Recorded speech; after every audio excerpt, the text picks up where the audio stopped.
అడుగుతున్నాము, ఎమ్మెల్యే గారిని కూడా మనం అడుగుతూనే ఉన్నాము. ఈరోజు లైవ్ ఎగ్జాంపుల్ చూపించడానికి ఈరోజు మీకు అందరికీ తెలిసినటువంటి ఈ నది ఏదైతే ప్రవహిస్తుందో ఇక్కడ చూడండి, శ్రీ పాప వినాశేశ్వర స్వామి వారి యొక్క దేవస్థానము.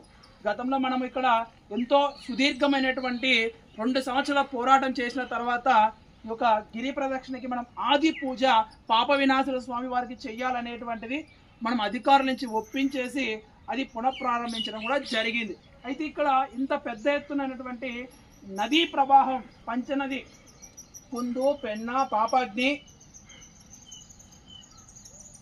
5 నదుల సమూహం కలిగినటువంటి ఈ యొక్క ప్రవాహం అనేటువంటి నడుస్తూ ఉంటుంది.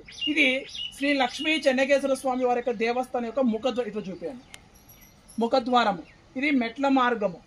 అయితే మనము ప్రభుత్వాలను కూడా మనం అడుగుతున్నది ఏంటంటే, ఇక్కడ ఏదైతే ఈ యొక్క దేవస్థానానికి ముఖద్వారము ద్వారా అంటే గాలి గోపురం, రాజగోపురం నుంచి ఈ మెట్ల మార్గం నుంచి స్వామివారి దర్శనానికి వెళ్ళాలనేటువంటి మనం గతంలో అధికారులకు చెప్పాము. ఆ విధమైనటువంటి ప్రయత్నాలు కూడా చేశారు.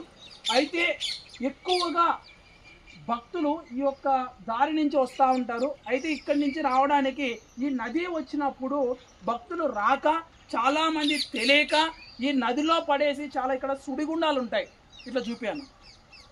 ఇక్కడ ఈ పాప వినాశేశ్వర స్వామి వారి దగ్గర ఎదురుగానే పెద్ద సుడిగుండాలు ఉంటాయి. చాలామంది కార్తీక మాసంలో మనకు వచ్చేటువంటి 2 నెలల్లో కార్తీక మాసం వస్తుంది. భక్తులు కూడా చాలామంది పోయిన సంవత్సరం కూడా చనిపోయారు భక్తులు. ఈ సంవత్సరం కూడా చనిపోకుండా ఉండడానికి, భక్తుల యొక్క రక్షణని కాపాడడానికి ప్రభుత్వ యంత్రాంగం అనేటువంటిది కృషి చేయాలనేటువంటి మేము వేడుకుంటున్నాం. ఎందుకంటే ఇంకొక ప్రాణం కూడా పోకూడదు. ఎందుకంటే గతంలో అన్నీ కూడా మేము రికార్డ్ చేసి పెట్టాము.